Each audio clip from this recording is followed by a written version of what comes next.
তাই কইতেছে দেখো রে বাবা আমার কাছে মোবাইলও নিছে, আমার গাছ বেচা টাকাও লিয়ে গেছে, মূল লোকের কাছে টাকা পাইতাম লাভের উপরে টাকাও নিছে, গছ পুরা বাড়ি এক বিটির কাছে টাকা পাইতাম ওই টাকাও নিছে।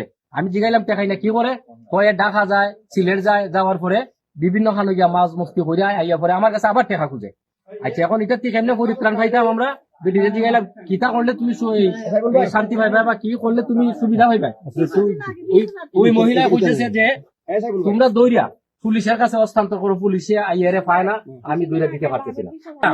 তোমার ছেলে তোমার নামাজের মাঝে লাত্তি দিছিনি, আচ্ছা তোমার ছেলে তোমার অমানবিক নির্যাতন করতেছিল, প্রত্যেকটা সময় করতেছে তো, প্রত্যেক সময় উঠতে বইতে। শুনো আমি আপনার কয় সংগঠন কি তারাইছে, আর কয় সংগঠনটা গঠিত হয়েছে 4 নম্বর ওয়ার্ড প্লাস 5 নম্বর ওয়ার্ডে। রহমানুর রহিম, আমরা কয় যুব সংগঠনের নেতৃবৃন্দ আমরা এখানে আসছি একটা চিন্তা করো বন্ধুরা, কত বড় কুলাঙ্গার সন্তান নিজের মায়ের উপরে লাথি মারে, নামাজের মধ্যে মা দাঁড়ানো অবস্থায় মাকে লাথি মারে। এর চাইতে হতভাগা সন্তান আমি মনে করি না এই দুনিয়ার মধ্যে। মা যে সন্তানের জন্য কি যে পরিশ্রম করে একমাত্র ওই মাই বলতে পারবে।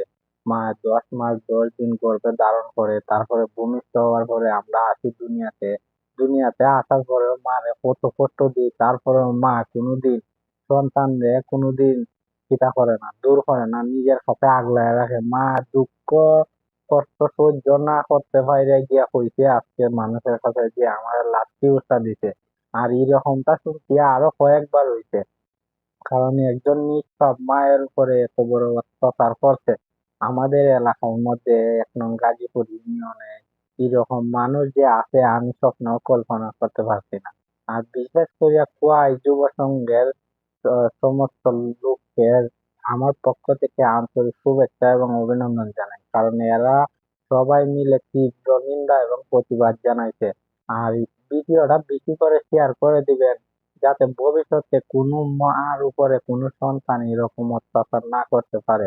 আর আমি বলবো যে সন্তান তার মায়ের উপরে অত্যাচার করছে তাকে ধরে আইনের আওতায় নিয়ে সর্বোচ্চ শাস্তি দেওয়া হোক। আর তার শাস্তি দেখে বাংলাদেশের কোনো সন্তান যাতে মায়ের উপরে এইরকম অমানবিক নির্যাতন না করে। ভিডিওটা বেশি বেশি করে শেয়ার করে দিবেন, সকলকে দেখার সুযোগ করে দিবেন।